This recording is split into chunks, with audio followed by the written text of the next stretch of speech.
Bismillahirrahmanirrahim. Terima kasih kami ucapkan untuk Al Ustadz Jazakumullahu khairan materi bahasan yang penuh manfaat yang telah disampaikan. Ikhwatal Islam, pendengar dan pemirsa, kita masuk ke sesi tanya jawab.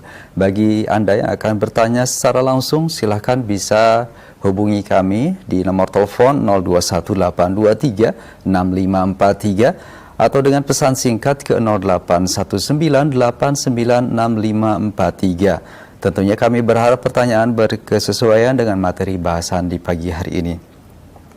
Kami akan berikan kesempatan terlebih dahulu dari penelpon di 0218236543. Silakan. Ya, silakan, sudah masuk. Assalamualaikum warahmatullahi wabarakatuh. Waalaikumsalam warahmatullahi wabarakatuh. Silakan, dengan siapa, dari mana Bapak? Pak Amin dari Jonggol. Pak Amin, silakan pertanyaannya. Dengan masalah yang hari Jumat datangi masjid awal menunggu khutbah itu gimana? Kita bersolat, apa kita zikir, apa baca Al-Quran, minta arahannya sesuai sunnah. Assalamualaikum warahmatullahi wabarakatuh. Waalaikumsalam warahmatullahi wabarakatuh. Pak Amin di Jonggol. Baik, barangkali ada jawaban dan tanggapan dari Ustaz, silahkan. Baik, barangkali ada jawaban dan tanggapan dari Ustaz, silahkan. Iya. Hari yang paling utama dalam sepekan yaitu hari Jumat. Dan di hari Jumat kita dianjurkan untuk datang ke masjid. Kalau seandainya kita datang lebih awal, ya bisa kita lakukan setelah masuk ke masjid, sholat di masjid sambil menunggu khatib, kita bisa melakukan sholat. Artinya sholat menunggu khatib, sholat intidhar, sholat 2 rakaat sampai khatib datang. Kalau kita umpamanya sholat sebagiannya, kemudian kita gunakan sebagiannya lagi untuk berzikir, boleh kita berzikir. Dan yang paling baik lagi memperbanyak salawat, karena Nabi SAW mengatakan akthiru as-salatu alayya yaumul jum'ati wa lailatul jum'ah, dan akan memperbanyak salawat kepadaku di hari Jumat dan malam Jumat. Jadi Nabi menyuruh, dan ini sudah saya bawakan hadisnya pada pekan yang lalu, pembahasan tentang salawat kepada Rasulullah SAW. Perbanyak salawat, Allahumma salli ala Muhammad, Allahumma salli wa sallim alaihi, terus ulang-ulang sampai 1000 kali pun gak ada masalah. Memperbanyak salawat masing-masing salawat, karena Nabi menganjurkan memperbanyak salawat kepada beliau. Kalau kita mau baca mushaf juga boleh, tapi jangan sampai mengganggu yang lain, karena yang lain juga ada yang sholat, ada juga yang berzikir. Artinya hanya kita yang mendengar, kita lafadzkan tapi kita yang mendengar. Itu kita bisa lakukan. Jadi pada yang pertanyaan tadi, ketika datang lebih awal ke masjid, maka yang pertama lakukan tahiyatul masjid. Kemudian setelah itu kalau kita mau sholat 2 rakaat, sholat terus. Kita sholat 2 rakaat, kemudian kita baca salawat, kemudian zikir, kemudian nanti sholat lagi, kemudian salawat lagi, zikir lagi, terus sampai khatib datang. Ya, yang lain silakan. Terima kasih jawaban dan penjelasan Ustaz, barakallahu fiik.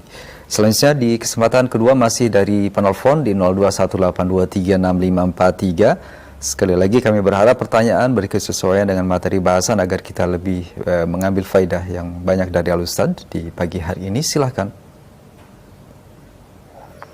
Ya, sudah masuk. Assalamualaikum. Waalaikumsalam warahmatullahi wabarakatuh. Bapak dengan siapa, dari mana? Ini Pak Mukhtar di Riau. Pak Mukhtar, silahkan. Saat ini mau tanya masalah menghormati kepada Nabi. Bagaimana Pak? Masalah apa tadi? Ini dalam surat Al-Mujadilah ayat 8 itu gini. A'udzubillahi minasyaitonirrajim. Wa idza ja'uka hayyuka bima lam yuhayyika bihillah. Menghormati kepada Nabi dengan penghormatan yang tidak dicontohkan oleh Allah. seperti baca salawat Baghdad, salawat Nariyah, dan ada syair yang populer di Indonesia ini yang mengatakan begini, Ustaz.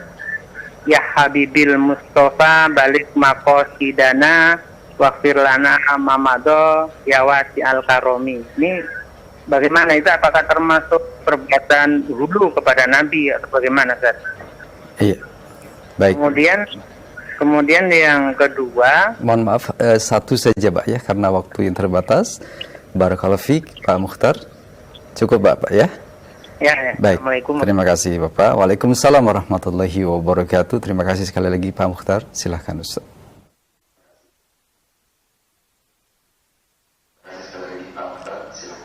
Ya.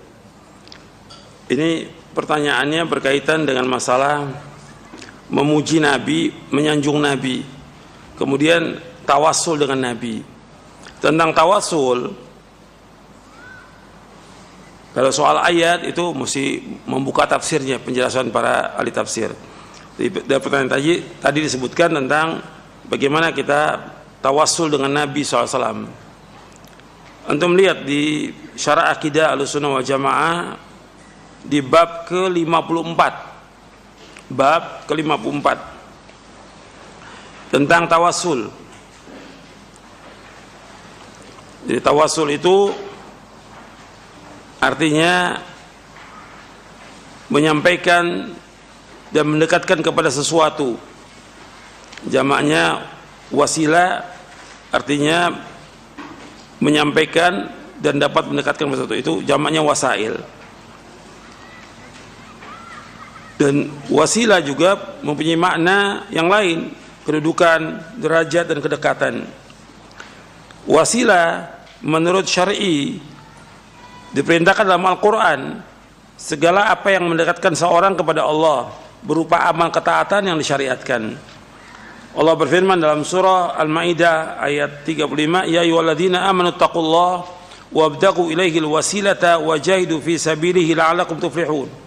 Wahai orang beriman, bertakwalah kepada Allah dan carilah wasilah, jalan untuk mendekatkan diri kepada Allah, dan berjihadlah, berjuanglah jalan Allah agar kamu beruntung. Di sini yang dimaksud dengan wasilah dalam ayat ini, dalam surah Al-Maidah ayat 35, dijelaskan oleh para mufassirin, dijelaskan oleh Ibnu Abbas, dijelaskan juga oleh Mujahid, Al-Hasan, Al-Basri, Abdullah bin Katsir, As-Suddi, Ibnu Zaid dan yang lainnya, dan juga Qatadah. Yang dimaksud dengan wasilah taqarrabu ilaihi bi ta'ati wal amal bima yurdi. Mendekatlah kepada Allah dengan mentaatinya dan mengerjakan amalan yang diridhoinya. Artinya yang dikatakan wasilah itu mendekatkan diri kepada Allah dengan mentaati dan mengerjakan amalan yang diridhoi. Bukan wasilah itu artinya menjadikan Nabi sebagai wasilah perantara kepada Allah, bukan. Bukan menjadikan Nabi. Boleh kita lakukan kalau Nabi masih hidup. Ini ada wasilah itu atau tawassul itu ada yang masyru', ada yang bid'ah, ada yang syirik. Ada 3 itu di halaman 446. Yang masyru' tawassul kepada Allah dengan nama-nama dan sifatnya, dengan amal soleh yang dikerjakan atau melalui doa orang soleh yang masih hidup. Ada 3 itu.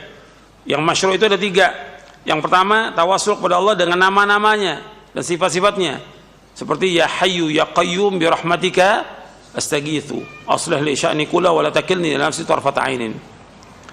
Yang kedua, dengan amal soleh yang kita kerjakan ikhlas karena Allah. Kita ada masalah, ada kesulitan yang luar biasa, kita bangun tengah malam, kita sholat, atau kita langsung doa kepada Allah di waktu yang mustajab. Kita sebutkan, ya Allah, saya sedang mengalami kesulitan, saya pernah melakukan amal soleh. Kalau amal soleh ini ikhlas karena Engkau, ya Allah, mudahkan urusan saya, ya Allah.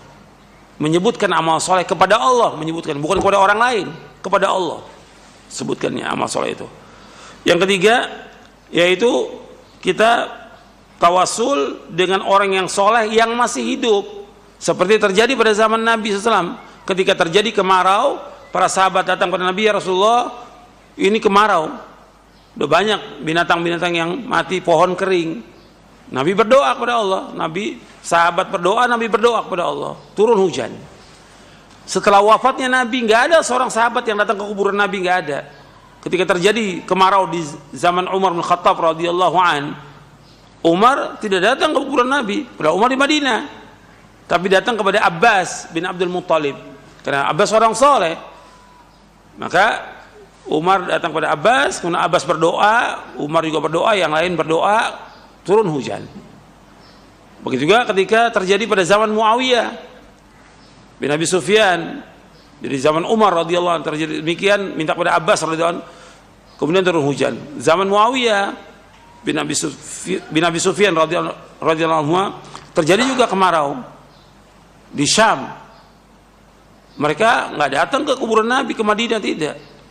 Minta kepada Yazid al-Aswad agar berdoa kepada Allah. Kemudian berdoa, semuanya berdoa, kemudian dikabulkan Allah. Jadi ini tawasul dengan orang yang soleh yang masih hidup. Yang kedua, yang bid'ah, mendekatkan diri kepada Allah dengan cara yang tidak disebut dalam syariat.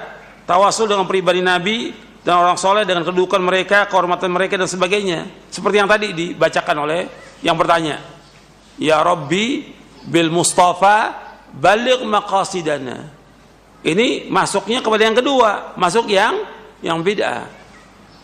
Artinya tawasul dengan pribadi Nabi dan juga dengan orang soleh atau kedudukan mereka, nggak boleh. Yang syirik, tawasul yang syirik menjadikan orang yang sudah meninggal sebagai perantara dalam ibadah, termasuk berdoa kepada mereka, meminta hajat dan mempertolongan kepada mereka. Ini penjelasan yang berkaitan dengan tawasul. Ya, itu saja, mudah-mudahan bermanfaat. Mungkin ada yang lain lagi yang mau tanya. Terima kasih jazakallahu khairan jawaban dan penjelasan Al-Ustaz. Selanjutnya kami akan pertanyaan dari pesan singkat. Pertama dari Pak Hasan di Jakarta. Assalamualaikum warahmatullahi wabarakatuh. Ustaz, apakah boleh menambahkan gelar di depan Nabi Muhammad SAW dengan bahasa yang ada di masyarakat Indonesia saat ini, semisal Kanjeng Nabi, kemudian Paduka Nabi atau Baginda Nabi SAW? Apakah hal itu termasuk perkataan atau gelar yang hulu? Mohon penjelasan dan nasihat Al-Ustaz. Jazakallahu khairan.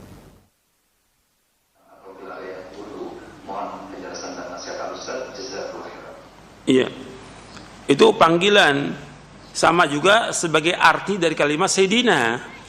Kalau kita menyebutkan Sayyidina Muhammad SAW, nggak ada masalah. Kita menyebutkan nama Nabi dengan Sayyidina Muhammad SAW, memang Sayyid beliau. Yang tidak boleh, seperti yang sudah saya jelaskan dalam pembahasan selawat, nggak boleh dalam sholat kita baca Allahumma sholli ala Sayyidina Muhammad, nggak boleh. Karena apa? Nggak ada contoh dari Nabi. Nabi mengajarkan salawat kepada para sahabatnya, Nabi nggak pernah menyebutkan dengan kalimat Allahumma sholli ala Sayyidina, tidak ada. Tapi menyebutkan Sayyidina Muhammad, Sayyidina Rasulullah SAW atau Sayyidina Abu Bakar, Umar, secara lafaz seperti ini kita sebutkan, memang mereka Sayyid, boleh. Yang tidak boleh kita sebutkan Sayyid itu kepada orang munafik. Jangan sekali-kali memanggil orang munafik dengan Sayyid, nggak boleh. Jadi penyebutan itu kemudian diartikan dalam bahasa Indonesia dengan istilah baginda atau yang lainnya. Tapi menyebutkan dengan kalimat Nabi Muhammad SAW itu lebih utama. Menyebutkan Rasulullah SAW itu lebih utama dari kalimat baginda, kanjeng Nabi atau yang lainnya. Karena apa? Karena itulah yang Nabi ajarkan kepada para sahabat radhiyallahu anhum ajma'in. Itu perhatikan ya. Kalau kita menyebut Nabi dengan Sayyidina Muhammad secara hukum syar'i boleh. Boleh. Seperti kita menyebut Sayyidina Abu Bakar, Sayyidina Umar, memang Sayyid mereka semuanya.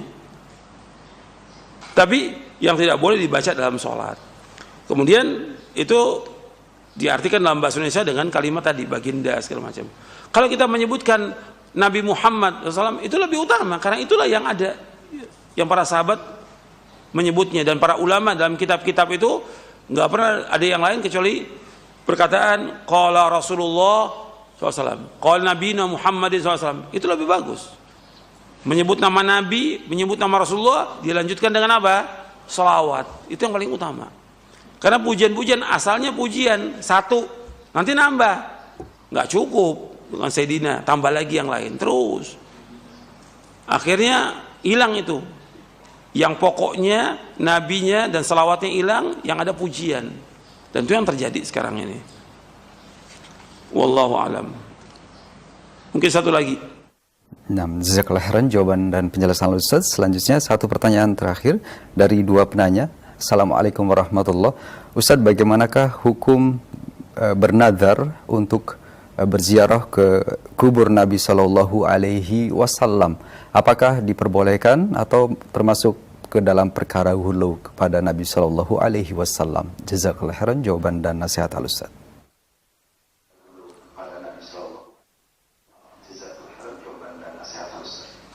Iya. Kenapa harus bernadar? Kenapa harus bernadar? Kita sebaiknya tidak bernadar. Karena nadar itu dikeluarkan daripada orang yang bakhil. Innama yustakhraju minal bakhil. Kalau kita bernadar itu artinya kita menyatakan sesuatu, artinya kita niatkan sesuatu yang tidak wajib jadi wajib atas diri kita. Umpamanya seorang dia puasa setiap bulan 3 hari, itu puasa sunat.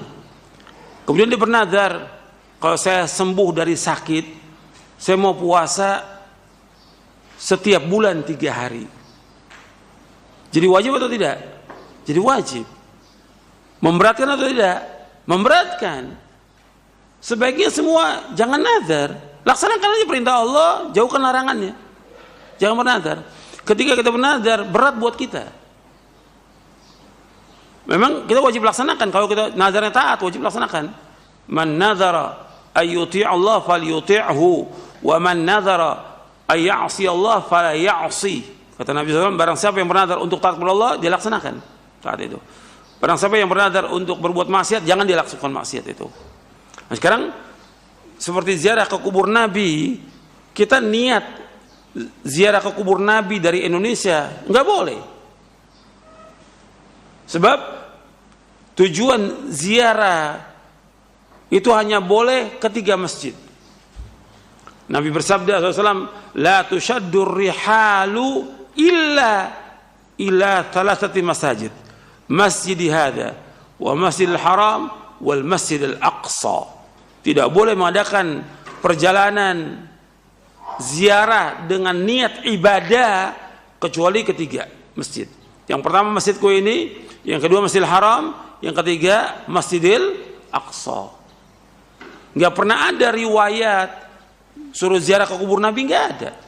Cuma karena ada di situ di Masjid Nabawi, ya sekalian kita ziarah ke kubur Nabi. Tapi niatnya yang pertama kali bukan ziarah ke kubur Nabi, bukan. Tidak boleh. Niatnya ziarah kemana? Ke masjid. Karena sholat di Masjid Nabi fadilahnya berapa? 1000 kali dari masjid yang lain seluruh dunia. Sholat sekali sholat di Masjidil Haram fadilahnya berapa? 100.000 kali sholat di masjid seluruh dunia. Sholat di Masjidil Aqsa 250 kali. 250 kali. Jadi ziarah nazar dengan ziarah kubur Nabi enggak ada dan enggak boleh dilaksanakan. Karena apa? Karena enggak ada riwayat disuruh untuk ziarah ke kubur Nabi, enggak ada. Ziarah kubur betul ada, gitu. Kemudian para sahabat juga enggak ada setiap hari ziarah kubur Nabi, enggak ada riwayat, enggak ada. Ada beberapa sahabat ketika pulang safar mereka ziarah ke kubur Nabi, pulang safar, dan mereka tinggalnya di mana? Di Madinah, tidak mengadakan safar. Gak boleh kita sengaja ziarah kubur dengan safar, nggak dibenarkan, karena tidak boleh mengadakan perjalanan safar dengan niat ibadah kecuali ke 3 masjid. Itu perhatikan itu. Dan itu penjelasan para ulama banyak tentang masalah ini. Karena itu akan mempunyai pengagungan dan nanti akan penyembahan. Maka Nabi sendiri melarang untuk dijadikan kuburnya sebagai tempat yang diibadahi. Sampai Nabi berdoa, Allahumma la taj'al qabri wathanan yu'bad. Ya Allah, jangan kau jadikan kuburanku sebagai tempat berhala yang disembah. Dan Nabi juga melarang orang mengadakan perayaan-perayaan di kubur Nabi, apalagi kubur yang lain. Itu nanti antum bisa baca di syarah kitab Tauhid tentang masalah ini. Jadi nazar itu jangan sampai kita memberatkan. Nazar dengan ziarah safar nggak boleh, harus kita batalkan itu. Jadi kita nazar yang sesuai dengan syariat. Yang sudah wajib ya kita laksanakan yang wajib, nggak perlu kita nazar lagi. Jadi sebaiknya ditinggalkan. Seperti orang, kalau saya umpamanya sembuh dari sakit, saya mau sedekah. Kalau nggak sembuh, nggak sedekah dia. Saya memotong kambing, 2 ekor kambing kalau sembuh dari sakit. Atau anak saya sembuh dari sakit. Atau saya lulus ujian, saya mau sembelih kambing. Kalau nggak sembelih kambing. Ini makanya kata Nabi SAW dalam hadis yang sahih riwayat Bukhari, innama yustakhraju bihi minal bakhil. Sesungguhnya nazar itu dapat mengeluarkan sesuatu dari orang bakhil. Jadi orang bakhil itu kalau dia mau mengeluarkan sedekah, nazar dulu dia. Gitu. Yustakhraju minal bakhil. Ini sabda Nabi SAW. Jadi sebaiknya kita tidak bernazar. Maka sebagian ulama memakruhkan untuk bernazar, sebagian mengharamkan sebagiannya, karena akan memberatkan orang itu. Saya pikir cukup sampai di sini kajian kita, mudah-mudahan bermanfaat untuk saya dan untuk antum sekalian. Ada yang perlu saya sampaikan dalam kesempatan ini. Alhamdulillah wassalatu wassalamu ala Rasulillah. Allahumma salli wa sallim wa barik nabiyina Muhammadin wa ala alihi washabbihi ajma'in. Kepada ikhwani fid din, azakumullah, dan kepada seluruh kaum muslimin dan muslimat yang mudah-mudahan dirahmati oleh Allah Taala. Kita sekarang berada di bulan Muharram, bulan yang mulia, bulan yang dimuliakan oleh Allah. Dan bulan-bulan yang mulia itu ada 4. Allah sebutkan dalam surah At-Taubah di ayat 36, inna iddatas syuhuri indallahi 12 syahran fi kitabillah yauma khalaqas samawati wal ard minha arba'atun hurum. Sesungguhnya bulan itu ada 12 bulan di dalam kitab Allah sejak Allah menciptakan langit dan bumi. Padanya ada 4 bulan. 4 bulan dijelaskan oleh Nabi SAW dalam hadis riwayat Bukhari Muslim, bahwa 4 bulan itu yang pertama mutawaliyat, beriringan, yaitu Dzulqa'dah, Dzulhijjah, Al-Muharram. Kemudian Rajab, baina Jumada wa Sya'ban, dan Rajab. Jadi 4 bulan. 4 bulan yang dimuliakan oleh Allah, yang tidak boleh orang berperang. Dan enggak boleh kita menzalimi diri kita dengan berbuat dosa dan maksiat. Fala tadhlimu fihinna anfusakum.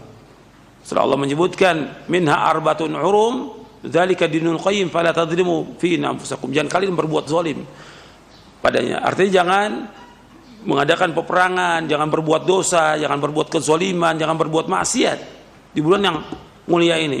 Ini Syahrul Muharram. Nah, apa yang kita lakukan di bulan Muharram ini? Nabi bersabda sallallahu alaihi wasallam dalam hadis yang diriwayatkan oleh Imam Ahmad, Muslim, Abu Dawud, Tirmidzi dan yang lainnya dari sahabat Abu Hurairah radhiyallahu an, Nabi bersabda sallallahu alaihi wasallam, afdhalus siyami ba'da Ramadan syahrullahil Muharram wa afdhalus salati ba'da al-faridati salatul lail. Seutama-utama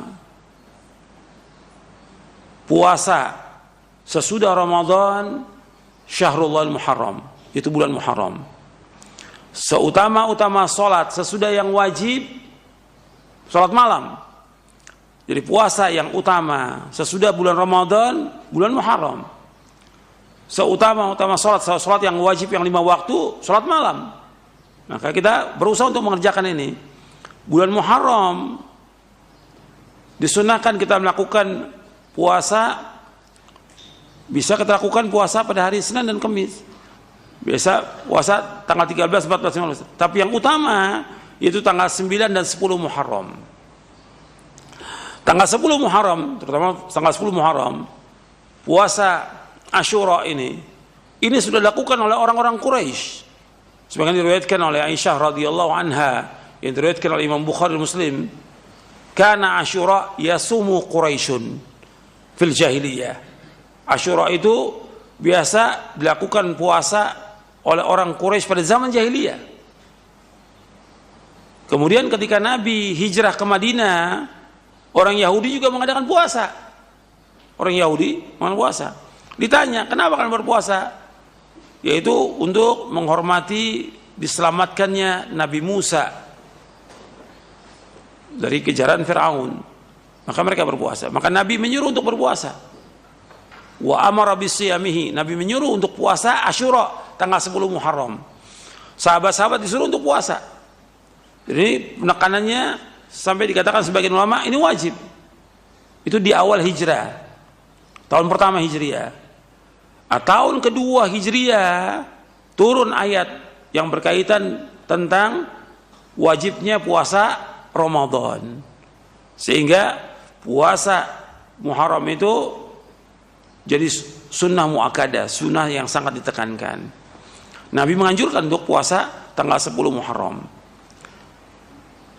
Dan fadilahnya dalam riwayat Abu Qatadah yang diriwayatkan oleh Imam Muslim, yukaffiru sanatal madiyah, menghapuskan dosa setahun yang lalu.